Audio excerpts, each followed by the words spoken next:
So we have many different lead magnets. So for us, lead magnet is anything where we capture contact information. So we have webinars, we have training materials, we have reports, ebooks, white paper, templates, all that stuff. Where in order to get the free stuff, leave us your email information and we will be in touch. But overall, that strategy has worked really well. Hello, everyone. Welcome to the B2B SaaS Podcast. I'm your host, Upendra Verma, and today we have Marina Burushkina with us. Hey, Marina, welcome to the show. Hi, Pendra. Thanks for having me. Hi, Yeah. guys. Hey, Marina. So let's talk about what your company does and why customers pay you money. Yeah, great question. So I'm the founder of GrowthChannel. At GrowthChannel, we combine data intelligence and marketing activation channels to make your marketing decisions much more smarter and more efficient, right? Everyone spends lots of money on marketing, lots of budgets. And the main question is like, how do I make results, right? So this is exactly what we focus on.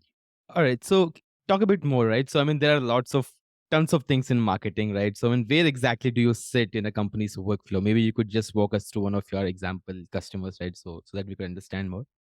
Yeah, definitely. So let's assume like one of our customers are actually startups and SMBs. So usually you're like trying to figure out who shall I sell to and what channels shall I reach them, what's the best content, and then what's the best channels and how do I actually manage my campaigns properly. So with Growth Channel, essentially speaking, you create a quick business profiles, you set your objective, your business industry, budget, a few other details around like who is your competitors, etc. Our tool will generate personas for you, your ICP, figure out the best channels to reach them, generate content for you, and then you can also push your advertisements across multiple premium sites and apps, even like TV if relevant, depending also on the budget, of course. For those specific personas who are relevant for you on your budget with your messaging. And then you have one platform to manage all of that and also optimize the results. Okay, that's very, very interesting to be honest, right? So what you're essentially saying is that if I'm a startup, if I'm just starting out, I've got n number of channels that I want to experiment and figure out what's optimal for me. I sort of know my ICP, so I want to do cold email outreach. I want to write some content. I want to publish some video content. Maybe I want to run some YouTube ads, some Facebook ads, right? I want to do a lots of stuff. So is your going to help me figure out sort of what's the best for me? Is that what you're going to do? And if yes, how exactly are you going to do it? It's such a tough problem. Yeah. So on our platform within the planning module, so essentially speaking, we have like two products, right? We have one for planning and help you figure out your strategy, and another one for activation, which keeps on growing because marketing channels are kind of unlimited Yeah, in these days. exactly.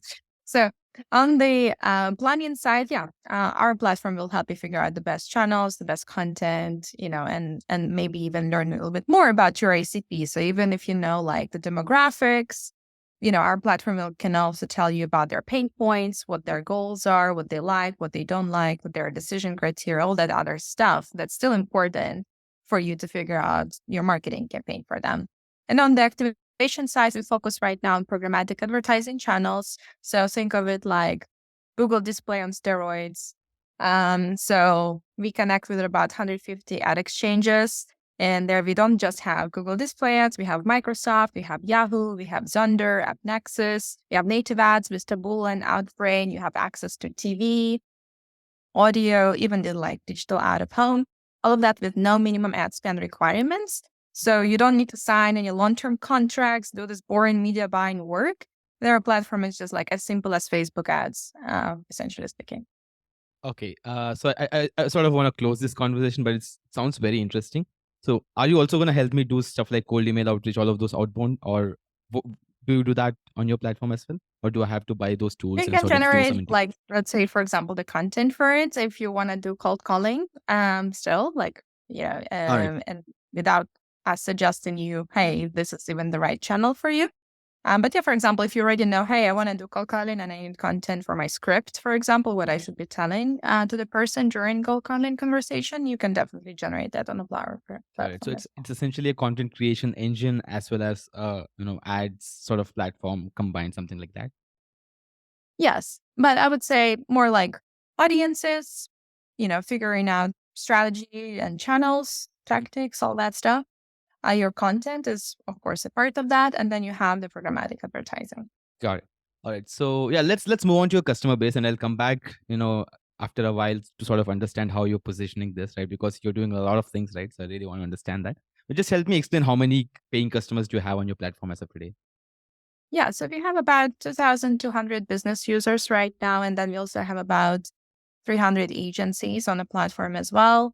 We work a lot with agencies, consultants, and freelancers, in addition to businesses directly. And right now, we're also in the midst of preparing or like extending, I would say, our marketplace where we connect both parties and help them find each other when they're looking. Let's say if I'm a business owner or startup founder and I need someone to maybe fix my GA4 or fix my pixels or set up my Google Tag Manager or anything like that, in fact, so that they can find then the freelancer, a consultant, or an agency, based on their budget, location, or whatever other parameters are important for them, within our ecosystem.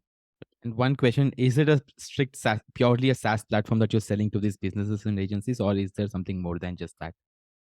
Yeah, so we have like a 3-tier business model. So one is definitely like a SaaS subscription where you can, generate your marketing plans. On the other side, then we also have the advertising engine. So we do have the, ad spend and all that stuff. And then you have add-ons. And that's usually for data credits, I would call it. Mhm. So for example, let's say you want to build a custom audience based on people who went to a specific event or specific locations, let's say 12 months in the Yeah. past. We are able to generate those custom audiences, have more insights around those exact people and also launch ads across any channel, even Facebook ads on to those specific people. So that's an add-on for us, like Got it. custom. But it's still a recurring plan that you're typically selling to all of these customers, right? Most of With the times, yes, but Yeah. there are other options as well that they can upgrade to. All right. So like, are you comfortable revealing like where you are as a company in terms of revenue? Just Yeah, so we're right now approximate at numbers totally work. Yeah. we are a seed stage company. Right now we already raised our first round. So we did our pre-seed in the last few years that we've been running. So we raised 300K. Right now we are raising also our next round. And we're really looking forward to really scale from there as well. So we are looking also to hiring more people. Right now we are 12 people. And then what's your approximate revenue? Did you mention that? I missed it out. Yeah, we have about 1 million right now, 1 and million. we are Got it. trying to hit 3 million after the seed round as well. Got it. That's wonderful, right? So now I sort of want to go back to your own marketing strategy, not your product as per se, right? So what's your top of funnel look like? So where exactly are you getting all of these leads from? So talk Yeah, about so your we have last year's new leads, right? So I just want to understand what channels they've discovered you on, right? So and just talk about that process purely from a top of funnel perspective. Yeah, definitely. So on our side, a lot of our leads coming from content marketing, SEO, and communities. So that's, I would say, a lot of our top of the funnel. Mid funnel, we have lots of, I would call it lead magnets. We have published lots of reports. We offer lots of templates, um, free guides and all that stuff. So that's more of our mid funnel. We do have also nurturing process where we have email workflows, to nurture and qualify the leads, make sure, eventually they schedule a demo, at least most of them. We schedule also newsletters. So that's, I would say, the most successful channels that we have. Yeah. Of course, as well, we do lots of events and partnerships. That's another big component for us, especially when it comes to agencies and consultants and freelancers, ICP acquisition. But we also are present on other channels that I think is more of a like kind of a long-term strategy. For example, like different aggregators, directories, social media Yeah. posts. I would say it's more of our always on activities, Yeah. but not necessarily the ones that we All right. focus So a lot. let's go to the top, right? Your top of funnel, you mentioned SEO and a couple of communities, right? So which one of them, if you were to pick, is driving most of these leads? Can you just put a number to that? Yeah. So content. It's content, right? So and I know you also run a Slack community. I'm a part of that, right? And I know regularly what you do. I think that's how I am also being nurtured, right? So how much of your top of funnel comes from your Slack community? Can you just put a number to that? Yeah, so I didn't specify Slack as a part of our kind of core acquisition channels. I would say Slack is more of our retention channel than an acquisition channel. We Hmm. like to invite our users on the Slack channel, Hmm. as well as we also have a few like private channels with our, let's say, project related customers or managed service customers where we communicate daily and stuff like that. So it's Okay, so mixed in. it's primarily being an like a retention strategy for you. It doesn't really drive new leads a lot. Is that it? Yes, that's more correct. We do have also participate a little bit in a few other Slack channels, however, where we occasionally drive, some traffic to our website. Right. So I'm Usually asking you. Yeah, around. I'm specifically asking you this question because a lot of SaaS founders, right, when they just start out, they want to try a bunch of things, and one thing that definitely comes to their mind is maybe starting a channel for themselves, and they're just looking at it from a top of funnel perspective, right? Can you just give us some advice, right? How worthy is it if you're just looking at it from a top of funnel perspective? Talk about your Slack Yeah, channel from that I perspective. would say top of the funnel. If you have zero people to invite, there isn't going to be much But you can always stuff coming find out of people, your right? So new Slack you channel. can always find people. For example, I mean, you invited me, but I'm not a part. I'm not your customer, right? So you can always invite like-minded people or people in that space, right? Exactly. Yeah. But will it really work as a top of funnel channel? I mean, will it help you generate leads? Is it been working for you? Yeah, so for us, generating leads is like having contact information. So usually it's more like a nurturing channel and a retention channel for us on our own Slack channel. However, we are also present on other Slack channels which you can use as an acquisition strategy. So in other channels, participate in conversations, answer thread questions, like show yourself as a thought leader in a space, and potentially offer a solution to existing problems with whatever you're selling or trying to sell, in fact, with your product or service. So So in that case, that would work. would you advise a new SaaS founder to, let's say, maybe just go and start a Slack community? Would you really advise them, or maybe not? What's your one word answer for that? From beginning, I wouldn't start your own Slack community, but I would definitely join existing communities Mhm. because some communities have like tens of thousands of members. Yeah, yeah, So exactly. use those because if you're going to start your own, it's going to be just like maybe a few hundred members in the beginning. All right. And talk about your content marketing strategy. You mentioned like most of your new leads are just coming from the content you write, right? So let's talk about how many people in your team are actually sort of writing how many articles on a monthly basis. And what's that strategy for you? And what's been your strategy right from the beginning, right? So what have you been focusing on in terms of keyword strategy? Just talk about that because looks like that's the one that's really been working for you. Yeah, so that's working really well. And these days, you don't need to write the whole thing yourself, as you know. So you can just go ChatGPT and ask it for an article. Of course, you still need to proof it, maybe add some graphics, pictures, all that stuff. So there are a few strategies that work very well for us. We go through an extensive process. Step number one, figure out the best keyword, usually highest volume, lowest competition. You can check that on Google or other SEO tools, whichever one, doesn't matter.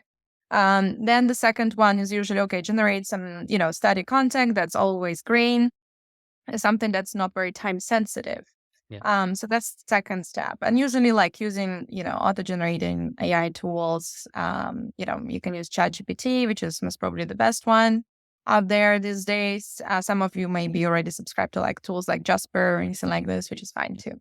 Then the next step is usually figure out who are the experts in a space that we may want to include to give a quote inside the blog article. This strategy works perfect every single time. So definitely listen on. So So so in can this, you talk about this part a bit? I mean, are you talking about backlink building? yeah, so you can definitely use that for backlink building as well. But right Mhm. now we're talking more about actually getting good piece of content that's long form and that you don't need to spend too much time building. At the same time, bringing lots of traffic to your website. So usually we would ask like 3 to 10 people to contribute with quotes on the topic that we are writing about. And once the blog is published, we'll ask them to share with their community. And usually we also look for people who have some decent follower So are base. these guest posts in a way? So are you inviting guests who are experts in the field areas that you're looking at, and are you asking them to write the content and then go ahead and spread the word? Is that what you're doing? Not the whole post, just Mhm. a small paragraph or a quote, maybe with some graphics that we are going to then blend into that one single blog post. And then all of those 10 experts with their communities, their companies, plus ourselves sharing that one piece of content, it gives like 10x, exposure to this one piece of content and drives What's much the more. incentive for those people to sort of contribute to your articles? Like, Yeah, so they do get a backlink to themselves, of course. And then just like we talk about credibility, visibility, we're also going to share. And of course, other contributors will share. So it's kind of a win-win situation for everyone. got it. Makes sense. All right. So look, let's go a bit downwards, right? So talk about what happens after once somebody discovers your product, right? So how do you convert them to a paying customer? What happens? Is it a no touch model? Do you have somebody bugging them to sort of convert, to convert them to a paying model? What happens after that? Yeah, we usually back them only after they have had the demo. Until they have had a demo, we don't back them at all. So we do have a workflow email sequence in HubSpot, for example, and we have a few different variations based on the So type of essentially, content. you put all of these leads to a free to a trial, right? So essentially, you want them to start a trial or something, and then you start doing all of this email nurturing. Is that it? Not necessarily. So first we collect their contact information, for example, via the different lead magnets, which I mentioned Yeah. earlier. So let's say they downloaded our programmatic benchmarks report, right? We have their email and we have their first name. This one is actually our top lead magnet of the month. Got the most leads from it. So in this case, you have lead nurturing sequence, about 5 steps as a follow-up, with relevant content and also asking for a demo call if you're interested to discuss solutions for programmatic advertising. So something that is relevant to the content that you have actually downloaded. Not all kind of, sales talk, but also providing value in addition to what you have already got from us. And then, that's usually five-step sequence. We also are including people who, downloaded anything, or maybe watched the webinar or anything like this in our newsletter, and that's also bi-weekly newsletter. I must say engagement on the newsletter is, of course, much lower than the nurturing emails, but still, it oftentimes drives some nice demo calls.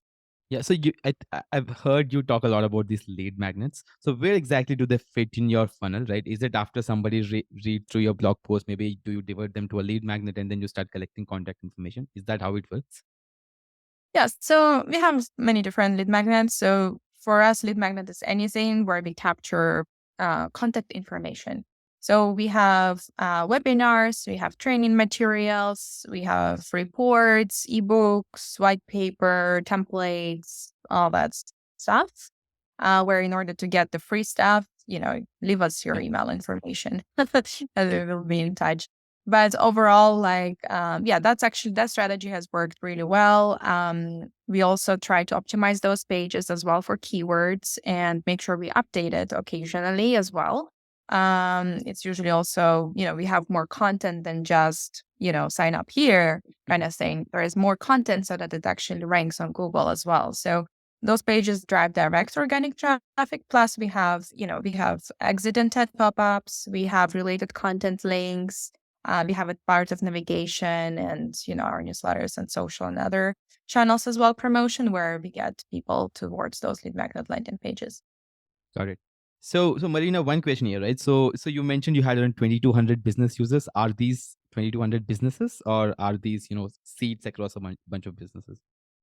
Those are seeds, but Seeds, we right? do have a lot of the small businesses and startups. So I would say we have more than 1,000 businesses on the platform. All right. So I just want to understand, like, in the past 12 months, right? How many new businesses did you actually manage to convert to a customer? What's that number look like?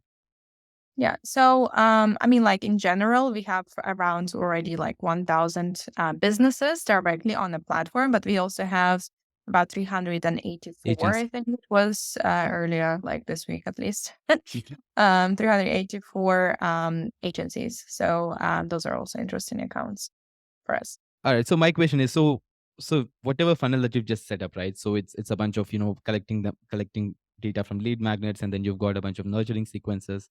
And so, like, how exactly are you managed to convert such a lot of customers, right? With just like 12, 13 people in the team. I'm assuming not even half of them are actually doing demos and all. Right. So how are you sort of managing all of this? right? So is it Yeah. primarily a no So touch model? Are you primarily targeting bigger ones with your SGRs or your reps, and you're just leaving the rest to that no touch motion? Like, talk about what's happening internally there. yeah, our sales funnel is still a lot through demo calls. So sometimes we do have users signing up directly, but a lot of the times it's really kind of showcasing the platform before you're actually ready to go in full speed. And that's because, like I mentioned in the beginning, it's kind of a lot of things, right? Yeah, It's not exactly. as straightforward. There isn't exactly like same tool out there that you would use Yeah. to compare, even like to have something side by side. So we usually do have demo calls with people before they're ready to kind of dive in. And usually we also have a few steps. It's usually on average about So, three calls and three touch points. how many demos did you do, let's say, last month? We do have about 10 demos a week. Okay. So And it's how many about like, people in your team doing those demos? we have 3 people It's who around are doing the demos something specifically. like 120 demos a month. And how many of them do you actually manage to convert? So I mean, like every month we have Yeah. customers coming up. So, but it's not that we have 1 month sales cycle. So usually the sales cycle is a bit longer as well. So we have about like 2, 3 months sometimes sales cycle, but of course, occasionally it's, people just sign up. Sometimes people just sign up even without talking to us. That happens as well. Yeah. And it usually happens on a planning module versus advertising module Mhm. or both. So it really depends per product. And as I said, like we have 2 different products, so it really kind of Looks like changes based on that. But it's about, I think last month we checked about 12% conversion from demo call to the actual sale. it looks like you've got a very powerful sales team, right? I mean, doing like 10, 12 demos a week and then also trying to nurture them through those 2 month sales cycle. I mean, it's a lot of work, right? A lot of it is automated. That's the best part. All right, that's fair. All right, so yeah, let's conclude this, right? So what's the vision here, right? Where do you see your company like growing in the next 5 years? Like, what do you plan to do with this company? Yeah, so we definitely want to continue our journey here. Right now, we focus a lot on, the planning and the activation component on the product side, on the activations, all programmatic channels, but we are working on adding social, search, and all the other, more common advertising channels, but also, other channels to help you activate on your marketing plan. So that's in terms of product. In terms of like general customers and the market itself, right now, a lot of our customer base is in the US, and we definitely want to expand internationally and more and, go global in this space. We do have customers outside of the US, but I would say that's just a portion of our users. Right. All right, Marina, thanks for taking the time to talk to me. Hope you scale Growth Channel to much greater heights. Thank you. Thanks for watching the B2B SaaS Podcast channel. I believe that the best way of building SaaS companies is by regularly talking to real founders who are out there building their companies. These founders have gained tons of insights during their journey, and I'm here to bring those to you. So if you want more such stuff, please make sure to subscribe to the channel here.